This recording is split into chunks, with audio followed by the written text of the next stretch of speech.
वंदनीय मातृशक्ति, धर्म प्रेमी सज्जनों, आज जैसा कि पूर्व निर्धारित विषय है भक्ष्याभक्ष्य। सामान्य भाषा में कहें तो क्या खाने योग्य है और क्या खाने योग्य नहीं है, यानी हमें क्या खाना चाहिए और क्या नहीं खाना चाहिए।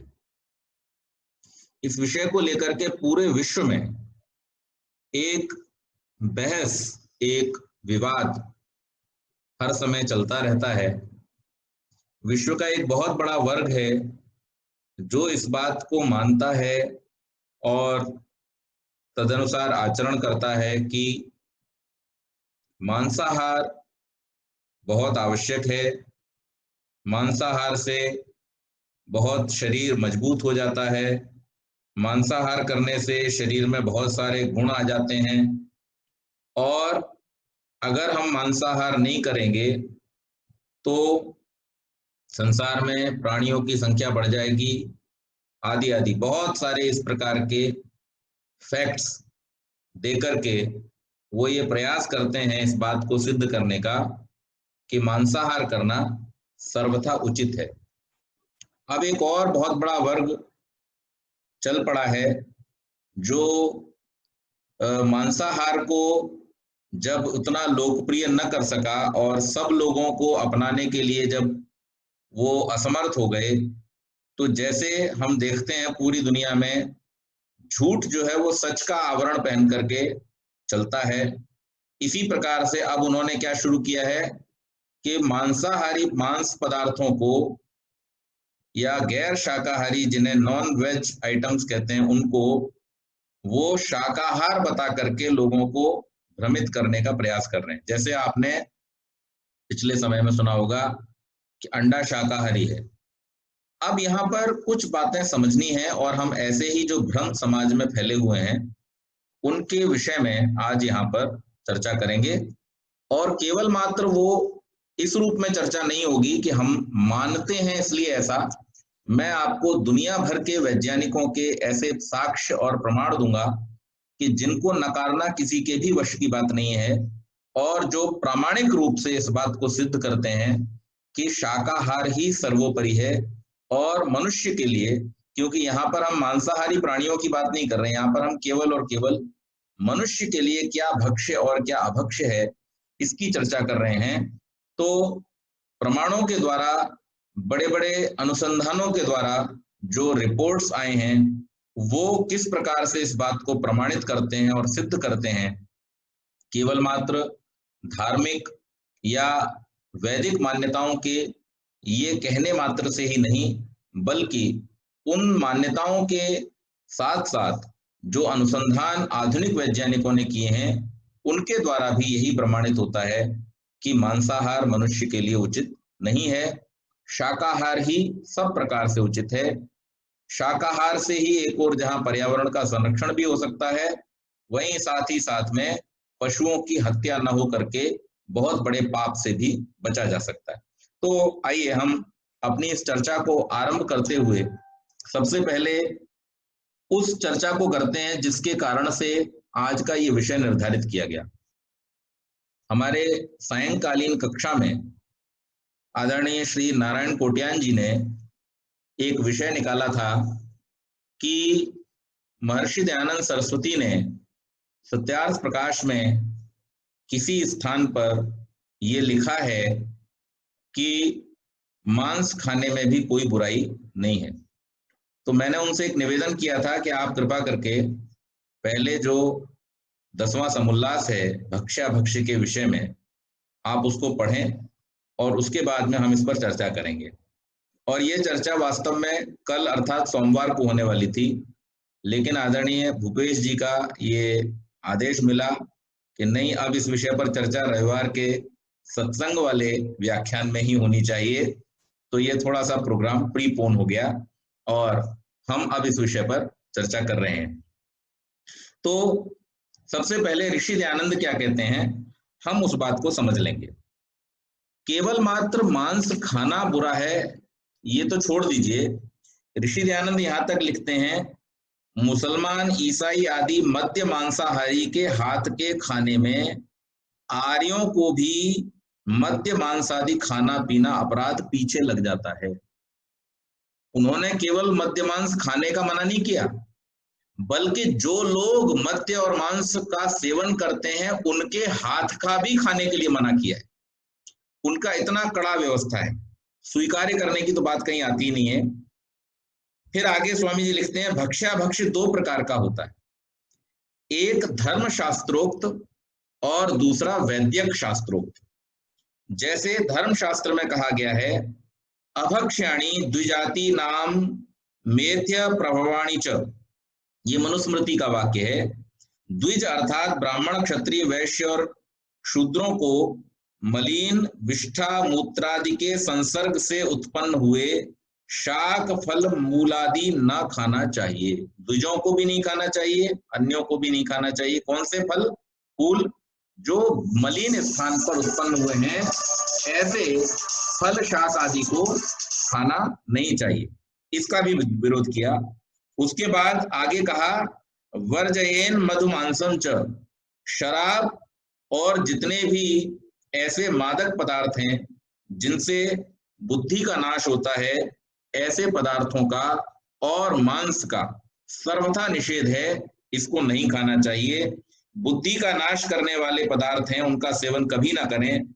और जितने अन्न सड़े, बिगड़े, दुर्गंध आदि से दूषित, अच्छे प्रकार न बने हुए और मद्य मांसाहारी म्लेच्छ कि जिनका शरीर मद्य मांस के परमाणुओं से ही पूरित है, उनके हाथ का बना न खावें। जिसमें उपकारक प्राणियों की हिंसा, अर्थात जैसे एक गाय के शरीर से दूध, घी, बैल, गाय उत्पन्न होने से एक पीढ़ी में कुछ कम 4 लाख मनुष्यों को सुख पहुंचता है, वैसे पशुओं को न मारें और न मारने दें। इसके लिए उन्होंने स्पष्ट निषेध किया है। और आगे क्या कहा, इन पशुओं को मारने वालों को सब मनुष्यों की हत्या करने वाला जानिए। यानी गौ आदि जो उपकारक पशु हैं इनकी, और जो पशु किसी को हानि नहीं पहुंचाते हैं, ऐसे जो निरीह पशु हैं इनकी जो हत्या करने वाला है उसको पूरी मानवता का हत्यारा मान करके उसको दंड देना चाहिए, ऐसी व्यवस्था यहां पर कहा। आगे और उदाहरण दिया, जब आर्यों का राज्य था तब ये महोपकारक गाय आदि पशु नहीं मारे जाते थे, तभी आर्यावर्त व अन्य भूगोल देशों में बड़े आनंद में मनुष्य आदि प्राणी वर्तते थे, क्योंकि दूध, घी, बैल आदि पशुओं की बहुताई होने से अन्न रस पुष्कल प्राप्त होते थे।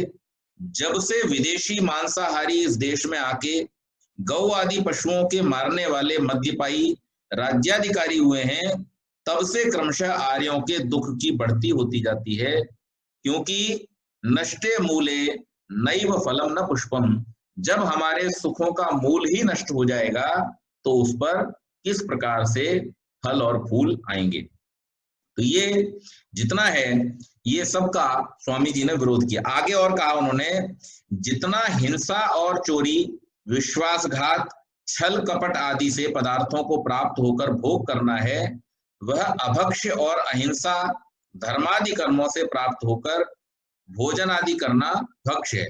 यानी जितना भी हम दुर्गुणों से युक्त होते जाएंगे, जितना भी हम इस प्रकार के उल्टे सीधे कार्यों को करते जाएंगे, उससे निश्चित रूप से एक और जहां पर हमारे सुखों का नाश होगा, उसके साथ साथ हमारी बुद्धि का भी नाश होता चला जाएगा, और बुद्धि के नाश होने से फिर से सुखों का नाश हो जाएगा। इसलिए इस प्रकार का कार्य करने के लिए सर्वथा मना किया गया है, सब प्रकार से इसको निरुद्ध किया गया है। और दूसरी बात एक और यहां पर कही गई कि अगर कोई पशु मर जाए या हिंसक हो जाए, उसका क्या करें? तो उसको मार दें। फिर प्रश्न किया, मार दें तो फिर उसके मांस का क्या करें?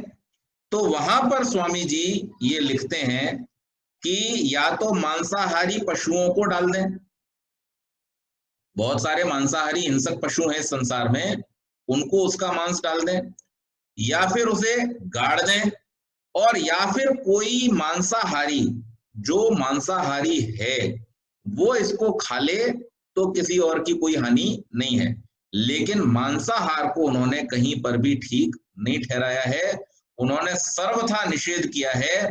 केवल एक परिस्थिति में उन्होंने इस बात को कहा है कि जब कोई पशु हिंसक हो जाए और हिंसक होकर के मनुष्यों की हानि करने लगे, साधनों की हानि करने लगे, तो ऐसे पशु को मार देना चाहिए विशेष परिस्थितियों में, या फिर मर गया है तो उसका मांस जो है वो हिंसक पशुओं को डाल देना चाहिए।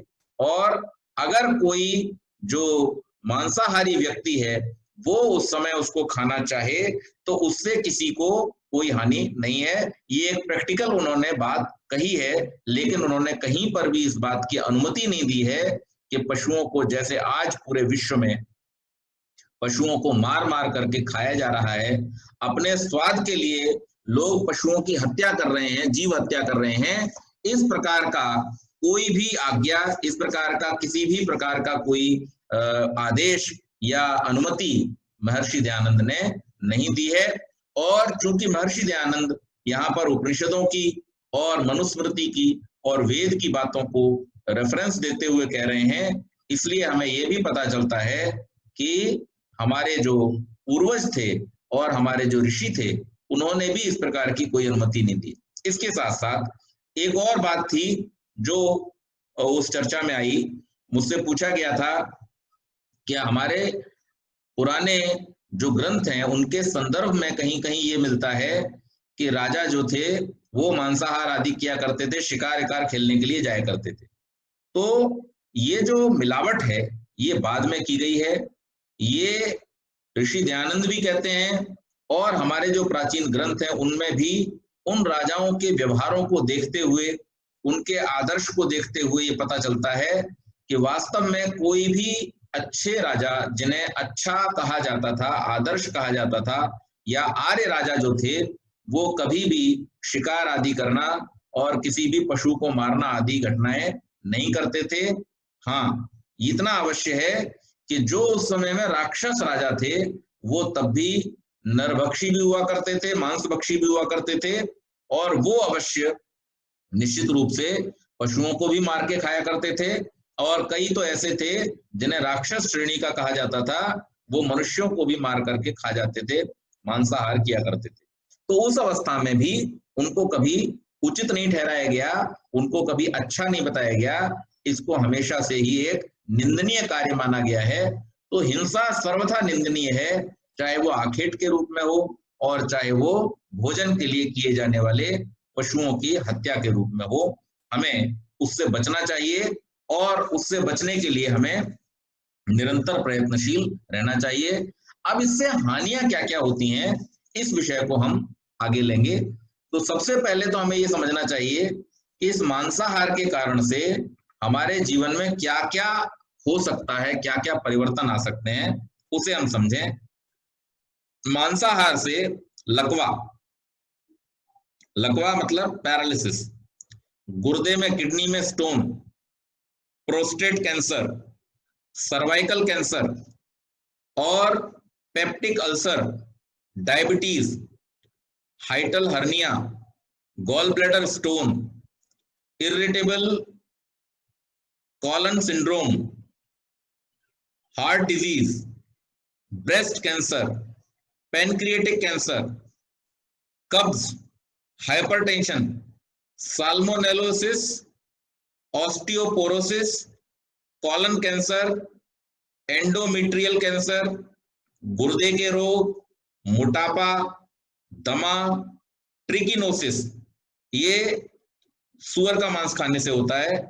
इस प्रकार के बहुत सारे रोग हमारे शरीर में संभावित होते हैं अगर हम मांसाहार करते हैं। और संतुलित शाकाहार के द्वारा इन सभी रोगों से बिल्कुल बचा जा सकता है। यहां पर ध्यान देने वाला शब्द है जो मैंने जोड़ा है, संतुलित शाकाहार के द्वारा। अगर हम शाकाहार में भी फास्ट फूड खाते हैं यानी असंतुलित आहार करते हैं, तो इसमें से कुछ रोग हमें हो सकते हैं, जैसे जिनको हम लाइफस्टाइल डिजीज कहते हैं, डायबिटीज है, ब्लड प्रेशर है, हार्ट डिजीज है या कोलेस्ट्रॉल का बढ़ना है, वो असंतुलित खान पान से हो सकता है। लेकिन मांसाहार से इन रोगों को, जिनका मैंने अभी नाम लिया है, होने की बहुत प्रबल संभावना रहती है। और ये क्लिनिकल रिजल्ट और फैक्ट्स हैं जिनके द्वारा ये प्रमाणित हो चुका है कि इन रोगों को क्रिएट करने में, इनके उत्पन्न होने में मांसाहार एक बहुत बड़ी भूमिका निभाता है। दूसरे, मांसाहार से केवल मात्र शारीरिक रोग नहीं, एक सामाजिक अव्यवस्था भी फैलती है। आपको शायद अनुमान हो, जो लोग खेती करते हैं वो जानते हैं कि अगर हम गेहूं का उत्पादन करें या किसी भी हम एक स्टैंडर्ड के रूप में गेहूं ले लेते हैं क्योंकि वो सर्वाधिक रूप से खाया जाता है, तो 1 किलो गेहूं के उत्पादन में लगभग 60 गैलन पानी लगता है। 1 किलो गेहूं का हम अगर उसको डिवाइड कर दें, जो 1 बीघा में या 1 एकड़ में जो गेहूं हम उत्पन्न करते हैं, और उससे हम अगर ये कैलकुलेट करें कि पर केजी कितना वाटर कंजम्पशन होता है, रिक्वायरमेंट होता है, तो ये पता चलता है कि लगभग 60 गैलन पानी लगता है 1 किलो गेहूं उत्पन्न करने में। लेकिन आपको जानकर के आश्चर्य होगा कि 1 किलो मांस को तैयार करने में, यानी पशु के मारे जाने, काटे जाने, उसके क्लीनिंग वगैरह का सारा प्रोसेस अगर हम ले लें, तो इससे ठीक 100 गुना अर्थात 6000 गैलन पानी इसके लिए खर्च करना पड़ता है। दूसरी बात कि जो लोग ये कहते हैं कि अगर सारा का सारा अगर लोग शाकाहारी हो जाएंगे तो संकट उत्पन्न हो जाएगा, तो उसके लिए भी आपको मैं एक बहुत ही महत्वपूर्ण फैक्ट बताना चाहता हूं कि जिन पशुओं को मार करके खाया जाता है, उनको मार करके खाए जाने से पहले क्या किया जाता है, उनको एक्सेस फीडिंग कराई जाती है।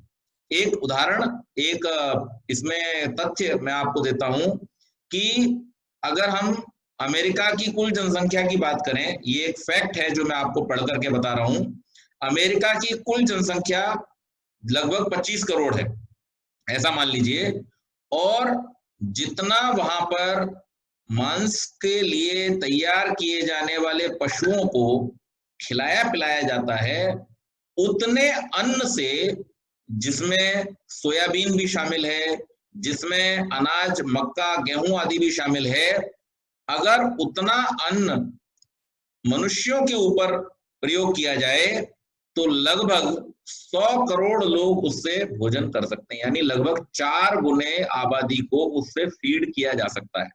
तो अगर इस दृष्टि से भी हम देखते हैं तो ये कहना एकदम निराधार है कि अगर मान लीजिए हम पशुओं को नहीं खाएंगे और केवल अन्न पर ही हम डिपेंड रहेंगे, तो हमारे जीवन के लिए अन्न संपूर्ण रूप से उपलब्ध नहीं हो पाएगा और संकट उत्पन्न हो जाएगा।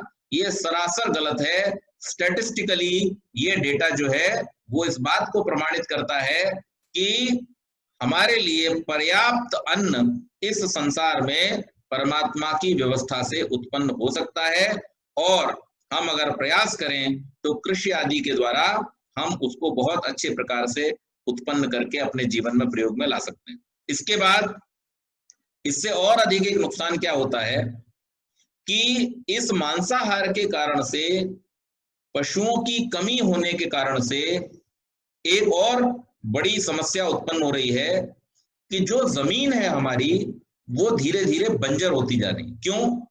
क्योंकि अल्टीमेटली हमारा जो जीवन है, हमारा ये जो संसार है, ये इकोसिस्टम में चलता है, और उस इकोसिस्टम में जितने भी प्राणी हैं उन सबकी कुछ ना कुछ उपयोगिता है। मैंने आपको पहले भी बतलाया है और आप सब इस बात को जानते हैं कि परमात्मा की इस सृष्टि में जितने भी पशु, पक्षी, प्राणी, कीट, पतंग इत्यादि हैं, वो सब महत्वपूर्ण है, कोई भी महत्वहीन नहीं है। हाँ, समय और परिस्थिति के अनुसार उनमें कई बार ऐसी स्थितियां आ जाती हैं कि कुछ हमारे जीवन के लिए संकट भी उत्पन्न हो जाते हैं, लेकिन उस पर भी अगर हम विचार करेंगे तो वास्तव में वो कभी हम तक आकर के संकट पैदा नहीं करते, बल्कि हम ही अगर उनके क्षेत्र में पहुंच जाएं तब वो संकट की स्थिति उत्पन्न होती है। तो ये समस्त पशु पक्षी प्राणियों से बना हुआ ये जो पूरा का पूरा वर्ल्ड इकोसिस्टम है, इस वर्ल्ड इकोसिस्टम में जो पदार्थ हैं और उन पदार्थों के द्वारा होने वाले जो नाना प्रकार के साइकिल चलते हैं, रिसाइकलिंग जो पदार्थों की यहाँ पर होती है, उसके कारण से इस इकोसिस्टम की व्यवस्था बनी रहती है।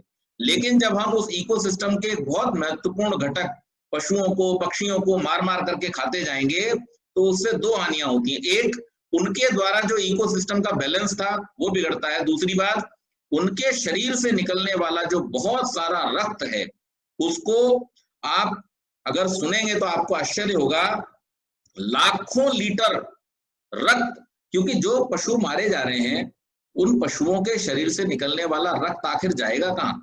आप अगर कभी कत्लगाहों में देखा हो, कई बार आपको व्हाट्सएप पर भी कोई लोग बहुत सारे इस वीडियो वगैरह भेजते रहते हैं, आपने देखा होगा कि इन पशुओं को उल्टा टांग करके और उनका सारा पहले बॉडी से खून निकाला जाता है, गला काट करके उनका खून निकाला जाता है। तो ये जो इतना इतना खून 400 किलो के प्राणी में, अब जैसे हम अगर 80 किलो के हैं तो हमारे शरीर के अंदर आदर्श रूप में लगभग 5% तक खून होना चाहिए, यानी हमारे शरीर में कितना 4 लीटर खून होना चाहिए अगर हम स्वस्थ हैं। और नहीं तो आमतौर पर भी इंडिया में एनीमिया लोगों को बहुत ज्यादा होता है, तो अगर डेटा वाइज देखें तो फिर भी एक औसतन 3.5 से 4% तो खून बॉडी में लोगों के रहता ही रहता है। इससे नीचे चला जाएगा तो लोग बहुत बीमार हो जाएंगे।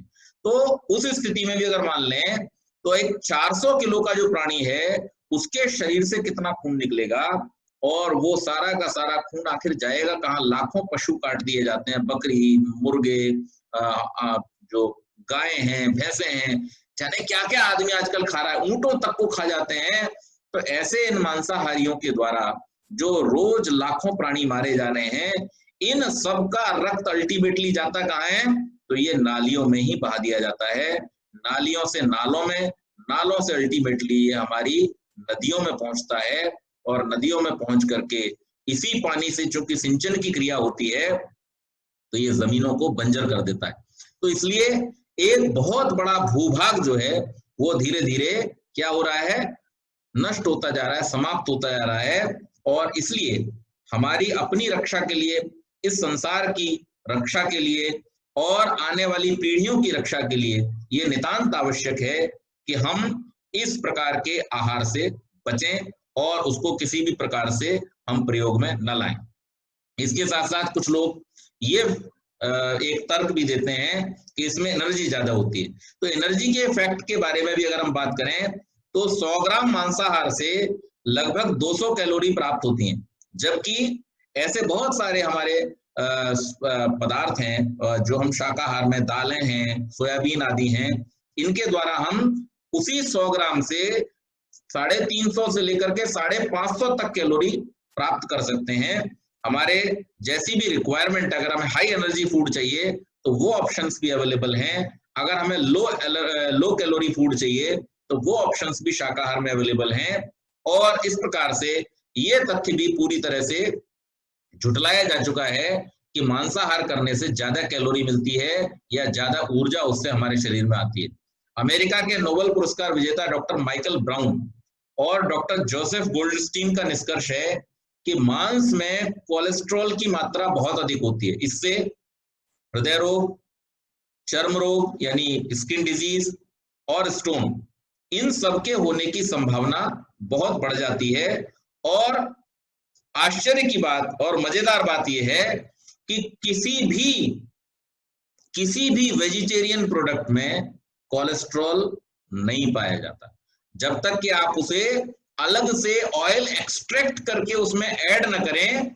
किसी भी वनस्पतिक पदार्थ में, किसी भी वेजिटेरियन डाइट में कोलेस्ट्रॉल की मात्रा नहीं होती है। तो इसलिए हम यहां पर भी देखते हैं कि हमारे शरीर में रोगों को उत्पन्न करने में कितनी बड़ी भूमिका इस मांसाहार की हो सकती है।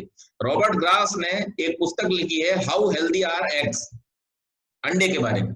उसमें लिखा है कि अंडे की सफेदी में जो सफेद भाग होता है उसका, उसमें एविडिन नाम का जहर होता है, और इस एविडिन नाम के जहर से खाज, खुजली, दाद, कोढ़ जैसे रोग भी हमारे शरीर में उत्पन्न हो सकते हैं। इसलिए यहाँ पर ये जो अंडे के विषय में कहा जाता है कि बहुत हेल्दी है, संडे हो या मंडे रोज खाएं अंडे, तो फिर आगे की लाइन भी याद रखें, रोज खाओगे अंडे तो बहुत पड़ेंगे डंडे। ये हमें ध्यान रखना चाहिए कि हमारे शरीर को रोगों से युक्त करने में ये मांसाहार और अंडा वगैरह जो कुछ भी है ये बहुत ही हानिकारक है। हमारी संस्कृति तो इस बात की इजाजत नहीं देती है, साथ ही साथ में जो मेडिकल साइंस है वो भी इसकी इजाजत बिल्कुल भी नहीं देती। इसके साथ साथ एक बहुत बड़ा रोग आजकल बड़ी समस्या बन गया है समाज के अंदर, और उसका नाम है, आपने सबने सुना होगा, ऑस्टियोपोरोसिस।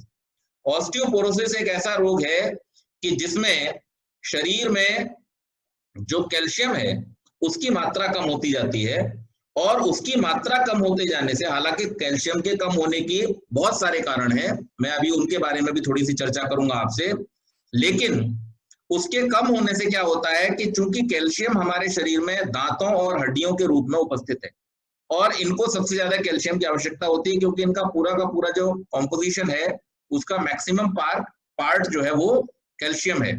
तो ये कैल्शियम जो है वो हमारे शरीर में जब कम होता है तो हड्डियां अंदर से खोखली हो जाती हैं, और उसके बाद जब कभी भी ऐसी स्थिति आई कि आपको कोई भारी वजन अचानक उठाना पड़ा या आप कहीं गिर गए, तो ऐसी अवस्था में हड्डियां बहुत जल्दी टूट जाती हैं।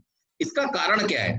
इसके कारणों में एक बहुत बड़ा कारण ये है कि जिस डाइट में, जिन लोगों की डाइट में प्रोटीन की मात्रा अधिक होती है, उन लोगों की बॉडी में कैल्शियम की डेफिशिएंसी हो जाती है। क्यों?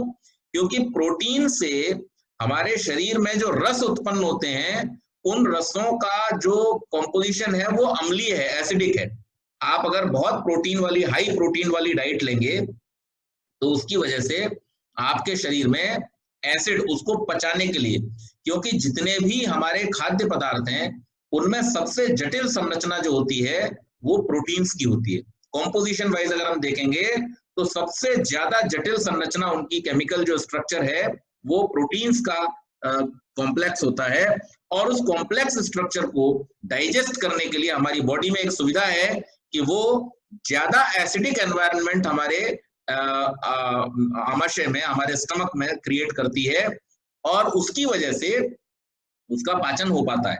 लेकिन साइमल्टेनियसली वहां पर एक और चीज होती है, ज्यादा एसिड के होने से हमारे अन्य अंगों को हानि ना हो जाए, तो उसको सबसाइड करने के लिए हमारी बॉडी ऑटोमेटिकली कैल्शियम रिलीज करती है, जो जाकर के उस एसिड की तीव्रता को कम कर देता है। तो पाचन क्रिया होने के बाद में वो जो एसिड है वो जाएगा कहाँ? तो उसको सबसाइड करने के लिए बॉडी में कैल्शियम एक्स्ट्रा रिलीज होता है। अब बॉडी कैल्शियम लाएगी कहां से? तो कैल्शियम रहता है हमारी हड्डियों में, क्योंकि भोजन के साथ में हम कैल्शियम की हमेशा हमारे डेफिशिएंसी रहती है। जो 400 मिलीग्राम हमको पर डे चाहिए होता है, आमतौर पर लोग 200 मिलीग्राम कैल्शियम भी पर डे नहीं लेते। तो वो जो डेफिशिएंसी हो रही है, वो जो कमी हो रही है, वो नियमित हमारे आहार में तो है ही है, लेकिन जब हम मांसाहार करते हैं या हाई रिच प्रोटीन वाले डाइट लेते हैं तो उस समय पर एक्सेस कैल्शियम का हमारे बॉडी में रिक्वायरमेंट होता है, और वो कैल्शियम हमारे खून में ये विशेषता है कि वो इन हड्डियों से खींच लेता है, और हड्डियों से खींच करके वो उसको सबसाइड करने के लिए वहां पर पहुंचा देता है। ये परमात्मा की एक व्यवस्था है हमारे शरीर के अंदर कि कहीं पर भी अगर हानि हो रही होगी तो सबसे पहले हमारी बॉडी ऑटो हीलिंग का सिस्टम स्टार्ट करती है। तो ये ऑटो हीलिंग की प्रोसेस की वजह से जो मांसाहार का प्रोटीन है उसे पचाने के लिए जो एसिड बनते हैं, उन एसिड्स को बैलेंस करने के लिए हमारे शरीर में अधिक कैल्शियम की आवश्यकता होती है, और उस कैल्शियम की क्षतिपूर्ति के लिए हड्डियों से लिए जाने के कारण से ये ऑस्टियोपोरोसिस की एक बहुत बड़ी वजह बन जाता है। ये एक फैक्ट है और एस्टेब्लिश्ड फैक्ट है कि जितना अधिक प्रोटीन हमारी डाइट में होगा, कैल्शियम की हानि भी उसी अनुपात में अधिक होती जाएगी। इसलिए हम, और इसको एक बात और भी समझ लेनी चाहिए कि अगर कोई सोचे कि नहीं हम अगर प्रोटीन लें और उसके साथ में हम कैल्शियम की भी मात्रा को बढ़ा दें, तो ऐसा भी होने वाला नहीं है, क्योंकि उतना मात्रा में कैल्शियम का डाइजेशन होना संभव नहीं होता है, और कैल्शियम का उतना विलय होना, क्योंकि वो एक प्रोसेस है। कैल्शियम जब आप अपनी बॉडी में लेते हैं, निश्चित रूप से आपकी बॉडी में वो उपयोग होता है, लेकिन इमीडिएटली नहीं होता, और इमीडिएटली न होने की वजह से वो प्रोटीन के पाचन के लिए जो आवश्यक है, वहां पर आपको वो हानि उठानी ही पड़ेगी। और इसलिए जो हाई प्रोटीन डाइट लेते हैं या जो मांसाहार आदि में जो हमें एक्सेस हाई प्रोटीन मिलता है, उसकी वजह से ये हानि होती ही होती है। उसको आप किसी प्रकार से चाहें कि हम सबसाइड कर दें, वो होना भी संभव नहीं है। उसको किसी तरह से एडजस्ट कर दें तो वो एडजस्ट होना भी संभव नहीं है। कम प्रोटीन युक्त जो आहार होता है, उसमें कैल्शियम की अपेक्षित मात्रा जो हमारी बॉडी में चाहिए वो सुरक्षित रहती है। और इसलिए जब हम वृद्धावस्था की तरफ जाते हैं तो हमारी हड्डियां जल्दी से कमजोर नहीं होती हैं, और इसलिए वहां पर जो ऑस्टियोपोरोसिस जैसे रोग हैं उनसे हम बच जाते हैं। अब इसके साथ साथ ये जो मांस आदि है, ये एसिड फॉर्मिंग है, जैसा कि मैंने अभी आपको बतलाया। और इसके बारे में आपने एक शब्द सुना होगा जिसे हम बोलते हैं पीएच वैल्यू। पीएच वैल्यू क्या होता है? हमारे शरीर में अम्लता या क्षारता, उसको मैप करने के लिए वैज्ञानिक एक विधि है जिसे हम पीएच बोलते हैं, और उस पीएच को बैलेंस रखना बहुत जरूरी है। अगर हमारे शरीर में अम्लता बढ़ती जाएगी तो उससे हमारे अंग जो है वो धीरे धीरे कैसे होते जाएंगे? खराब होते जाएंगे। क्योंकि एसिड के बारे में आपको मालूम है, आप अम्ल को किसी पदार्थ के ऊपर डाल दीजिए, यहां तक कि आप लोहे के भी किसी पात्र में या स्टील के किसी पात्र में थोड़े दिन के लिए अचार रख दीजिए। मैं आपको एक सरल उदाहरण दे रहा हूं। कुछ दिनों के लिए स्टेनलेस स्टील की कटोरी में आप अचार के, या तो नींबू का अचार या आम का अचार जिसमें हाई मात्रा होती है, एसिडिक, जो खट्टे बहुत ज्यादा होते हैं, ऐसे किसी अचार को आप रख दीजिए, और फिर आप देखिएगा थोड़े दिन बाद में उसकी जो परत है, उस स्टील की परत भी जो है वो नष्ट होने लग जाएगी। क्योंकि जो एसिड है उसकी प्रक्रिया ही यही है कि वो गलाने का काम करता है। तो जब हमारे शरीर में ज्यादा एसिड बनेगा, हमारे शरीर की जो पीएच वैल्यू है वो जब डिसबैलेंस हो जाएगी, तो निश्चित रूप से ये हमारे नाना प्रकार के रोगों का कारण बनेगी। इसके बाद एक और बात आपको बताता हूं कि मांस को खाने में हमारी आंतों में गड़बड़ी होती है। क्या गड़बड़ी होती है? कि आंतों में मांस को पचाने के लिए और उसका एब्जॉर्प्शन करने के लिए कुछ ऐसे रस सीक्रेट होते हैं, स्रवित होते हैं, जिनमें कैंसर उत्पन्न करने वाले पदार्थ भी मौजूद होते हैं। वास्तव में कैंसर क्या है? आप सब जानते हैं, कैंसर हमारे शरीर की कोशिकाओं का अनियमित हो जाना है। यानी हमारे शरीर में जब कोई चोट लगती है तो उस चोट को हील करने के लिए हमारे शरीर की एक स्वाभाविक प्रक्रिया है कि उसमें नए सेल्स फॉर्म होते हैं, और वो फॉर्म होकर के जब उसका वास्तविक स्वरूप या ओरिजिनल फॉर्म में जब वो आ जाता है हिस्सा, तो उसको एट पार जाकर के वो उसको बंद कर देते हैं। लेकिन एक स्थिति ऐसी आती है विशेष पदार्थों के स्रवित होने से, विशेष द्रव्यों के खून में मिल जाने के कारण से, कि वो जो हीलिंग की प्रक्रिया है वो अनकंट्रोल्ड हो जाती है, अनियमित हो जाती है। और उसके कारण से फिर हमारे शरीर में जब कोई चोट लगी है, अंदर लगी हो या बाहर लगी हो, अंदर भी कई बार हमें पता नहीं चलता, जैसे हम अल्सर बोलते हैं, उचित खान पान न होने की वजह से या विटामिन की डेफिशिएंसी हो जाने की वजह से हमारी आंतों में, हमारे स्टमक में घाव हो जाते हैं।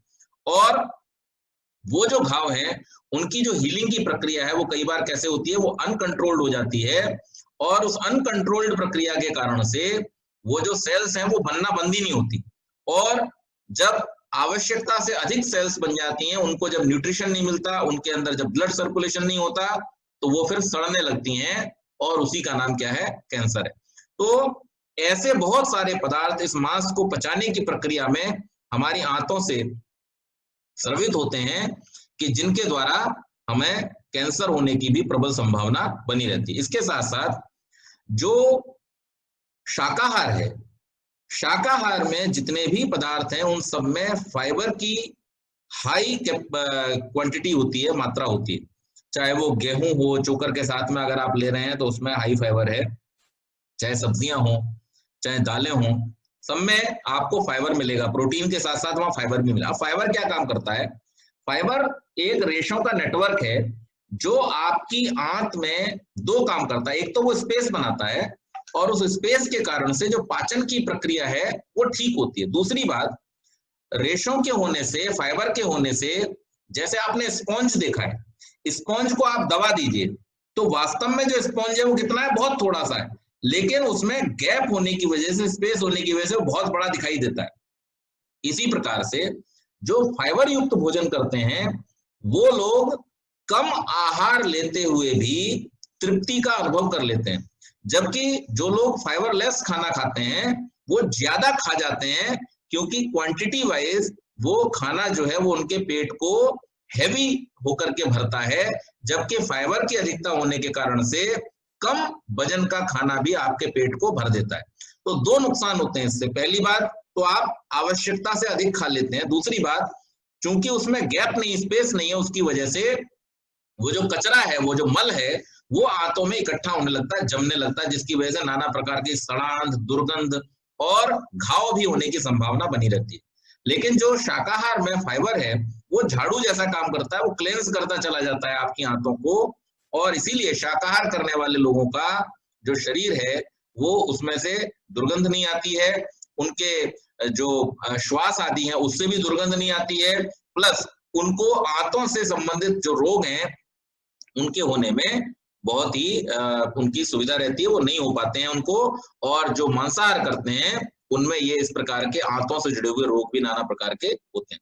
तो इस प्रकार की बहुत सारी रिसर्च दुनिया भर के, चाहे वो जापान के अनुसंधान करता हूँ, चाहे वो अमेरिका के अनुसंधान करता हूँ, चाहे वो यूरोप के अनुसंधान करता हूँ, सभी देशों ने, सभी विश्व के बड़े बड़े लोगों ने, मैं आपको एक टोक्यो का और उदाहरण देता हूँ। जापान में नेशनल कैंसर रिसर्च इंस्टीट्यूट के डॉक्टर हीरायामा ने चिकित्सा इतिहास में कैंसर के बड़े अध्ययन का नेतृत्व किया है। उनके मार्गदर्शन में 1,22,000 व्यक्तियों का कई दशकों तक गहन अध्ययन किया गया।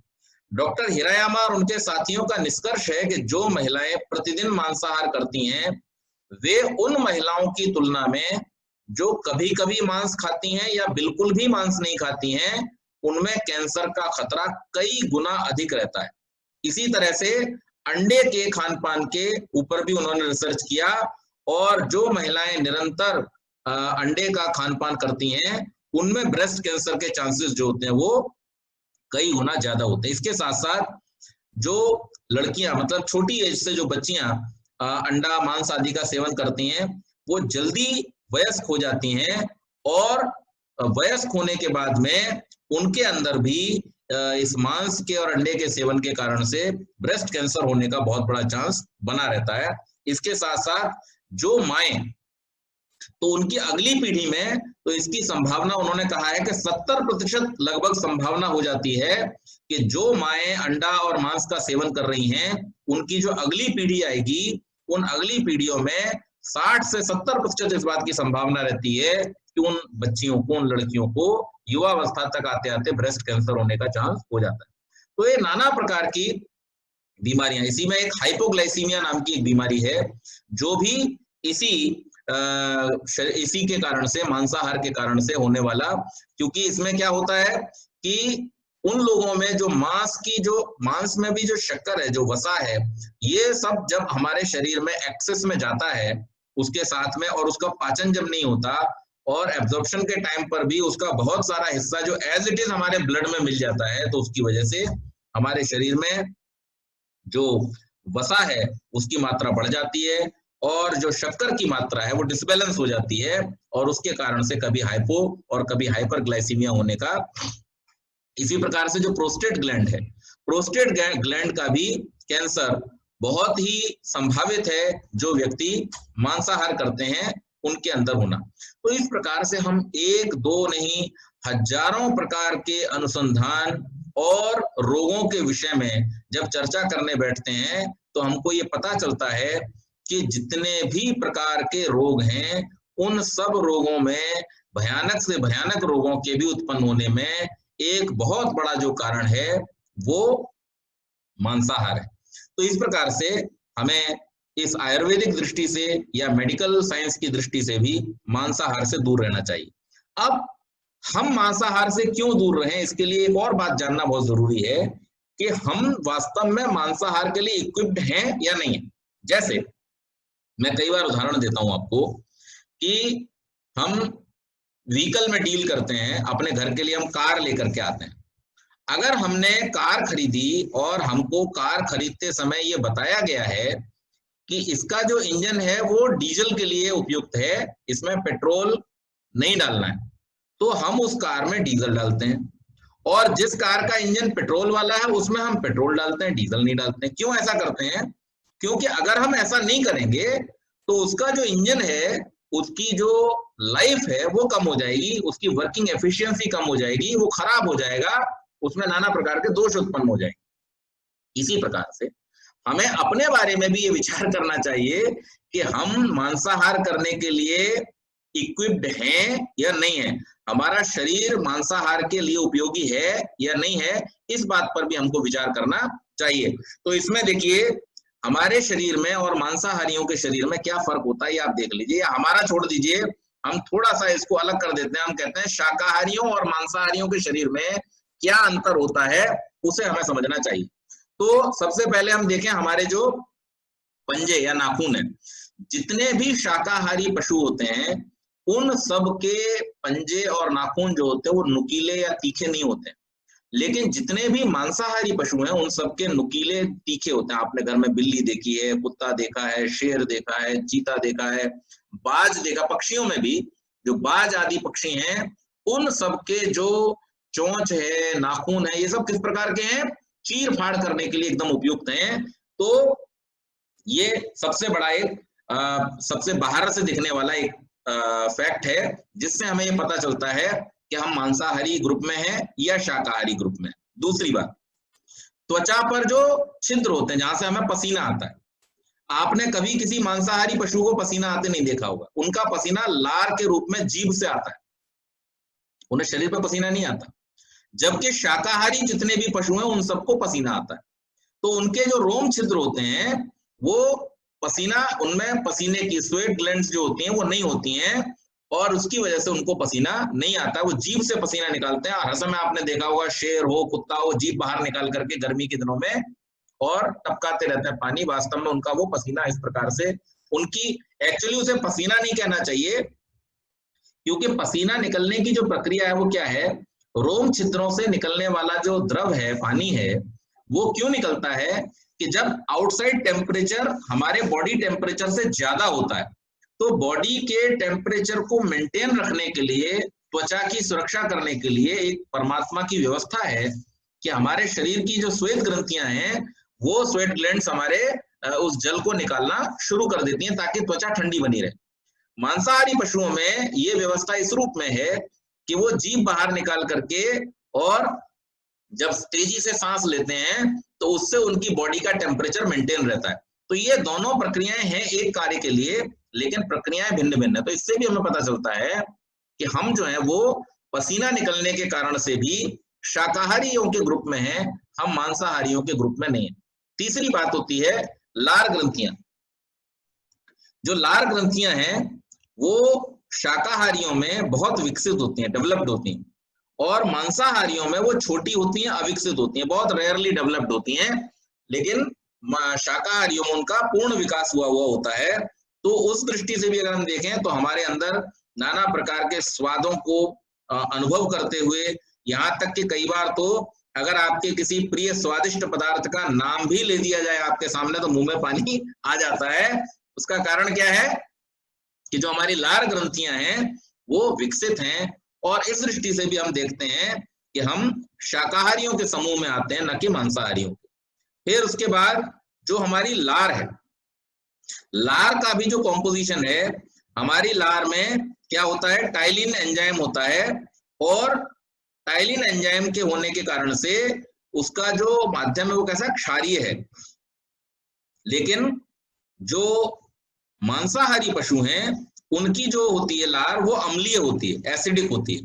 तो ये भी एक उदाहरण है, इससे हमें पता चलता है। आप लोगों को कभी अनुभव आपने किया हो कि जब भी कभी हमारा मन जी मचलाता है या कभी हमें ऐसा लगता है कह होने वाला है, वॉमिट होने वाला है, तो उस समय में हमारे मुंह में अचानक बहुत तेजी से लार बनना शुरू हो जाता है। ये एक स्वाभाविक प्रक्रिया है, जो इसलिए है क्योंकि आमाशय में हमारे अम्लीय माध्यम है, और वो अम्ल अगर कय के रूप में सीधा मुंह में आ गया तो हमारी जीभ को, हमारे मुंह को पूरा जला देगा, क्योंकि यहाँ की त्वचा जो है बहुत कोमल है, हमारे होठ जो है बहुत कोमल त्वचा वाले हैं, ये पूरा का पूरा यहाँ हमारा गला वगैरह सब जल जाएगा।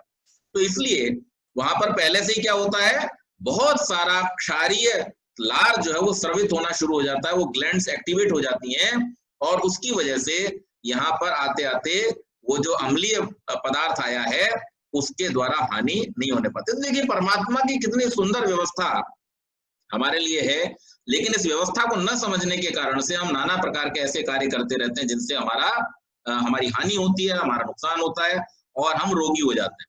इसी प्रकार से हमारे आमाशय में भी जो अम्ल बनता है वो एक नॉर्मल बनता है। मांसाहारी पशुओं में बहुत बहुत ज्यादा तीव्र होता है, और उसकी वजह से उनकी जो अम्लता है, उनकी बॉडी के अंदर जो एसिडिक नेचर है वो होता है। इसके साथ साथ आंतों की हमारी लंबाई जो है, तो हमारी जो आंतें हैं वो कैसी हैं, बहुत लंबी हैं, क्योंकि शाकाहारियों में जो भोजन है उसका पाचन और एब्जॉर्प्शन जो है वो धीरे धीरे होता है, और इसलिए उनकी आंतों की लंबाई अधिक होती है।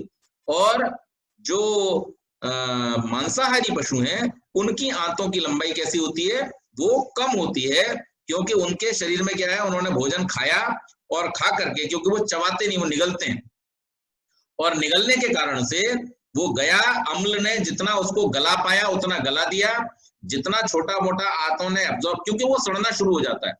मांस जो है वो आप फल को ला करके 10 दिन भी रखे रहेंगे सड़ेगा नहीं, लेकिन मांस जो है वो तुरंत ही सड़ना शुरू हो जाता है। तो शरीर के अंदर भी वही स्थिति रहती है, तो तुरंत उनको बाहर निकालने के लिए उनकी इक्विप्ड है वो आते हैं। इसलिए उनकी आंतों के अगर हम माप की दृष्टि से, मेजरमेंट की दृष्टि से देखें, तो जो शाकाहारी पशु हैं उनके शरीर की लगभग 10 गुनी लंबी उनकी आंतें होती हैं, और जो मांसाहारी पशु हैं उनकी शरीर से लगभग 3 गुनी आंतें होती हैं। तो ये भी इस बात को हमें प्रमाणित करता है कि हम जो है वो शाकाहारियों के ग्रुप में हैं, न कि मांसाहारियों के ग्रुप में। तो इस प्रकार के बहुत सारे जो तथ्य हैं वो हमें इस बात का संकेत करते हैं कि हम मांसाहार से बचें और शाकाहार को अपने जीवन में अपनाएं।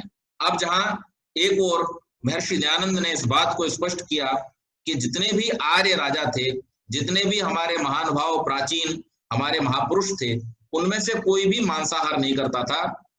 अगर हम विश्व भर की बात करें तो चाहे आप अरस्तु का नाम ले लीजिए, चार्ल्स डार्विन का नाम ले लीजिए, अल्बर्ट आइंस्टाइन का नाम ले लीजिए, लियो टॉलस्टॉय का नाम ले लीजिए, वेल्स का नाम ले लीजिए, जॉर्ज बर्नार्ड शॉ का नाम ले लीजिए, हमारे देश में जितने भी हमारे महर्षि स्वामी दयानंद का नाम ले लीजिए, Benjamin Franklin, Voltaire, Isaac Newton, Leonardo da Vinci, William Shakespeare, Percy West Shelley, Rabindranath Thakur और सत्यानंद हिरानंद वात्स्यायन आदि जितने भी महापुरुष आज के युग में देखें तो हमारे आदरणीय प्रधानमंत्री श्री नरेंद्र मोदी जी, और इसके साथ साथ बहुत बड़े बड़े विचारवान अच्छे लोग इस बात से सहमत हैं और ऐसी जीवन शैली को अपनाते हैं कि जो शाकाहार से युक्त है, न कि मांसाहार से। तो ऐसी बहुत सारे हम उदाहरण ले सकते हैं दुनिया से कि जिन्होंने शाकाहार को जीवन में अपनाया हुआ है,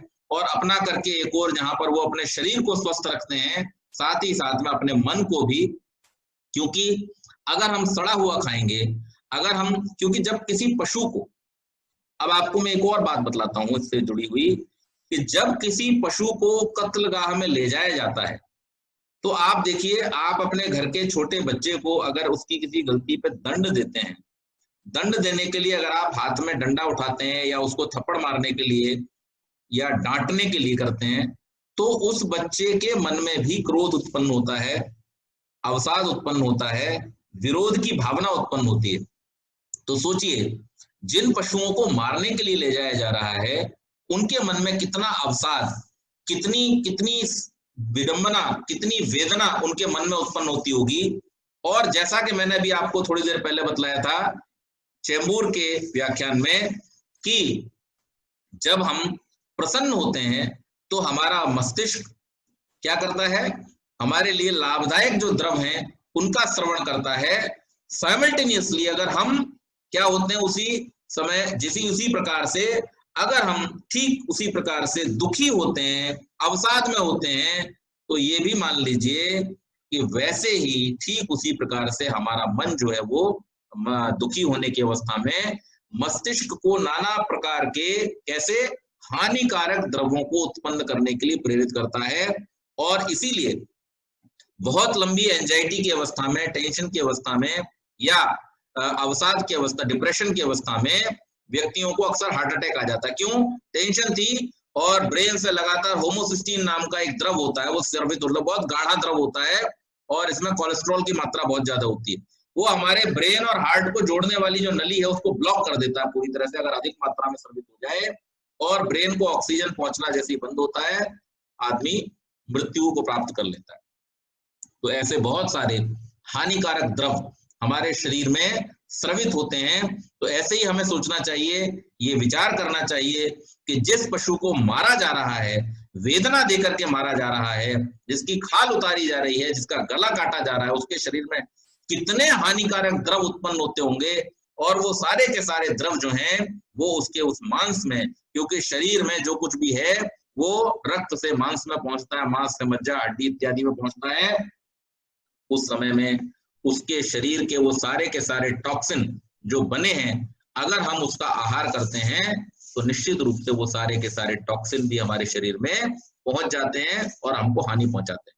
तो ये हर प्रकार से हम देख लें, चाहे सांस्कृतिक दृष्टि से देख लें, चाहे सामाजिक दृष्टि से देख लें, चाहे पर्यावरण की सुरक्षा की दृष्टि से देख लें, चाहे हम इस दृष्टि से कि हमारे इहलोक और परलोक का अच्छे और बुरे कर्मों का फलस्वरूप क्या होने वाला है, चाहे इस दृष्टि से देख लें कि जब हम किसी को कष्ट देंगे तो परमात्मा की न्याय व्यवस्था में हमको भी कष्ट प्राप्त होगा, और चाहे इन सबको भी छोड़ करके हम केवल अपने शारीरिक स्वास्थ्य की दृष्टि से हम स्वार्थी भी बन जाएं, तो भी अगर हम अपने स्वास्थ्य की दृष्टि से भी देख लें तो भी किसी रूप में मांसाहार को उचित नहीं ठहराया जा सकता है।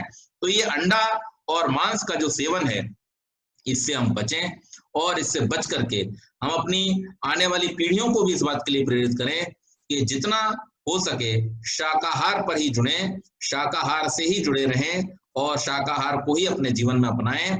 यहाँ तक कि जो मांसाहारी हैं उनके साथ में खान पान करने का भी प्रयत्न न करें, क्योंकि कभी न कभी संगति जैसी होती है वैसे दोष अपने अंदर आ ही जाते हैं। तो इससे बचने का हम प्रयत्न करें। बहुत अधिक समय हो गया है, मैं यहीं पर अपनी वाणी को विराम देता हूँ। बहुत बहुत धन्यवाद।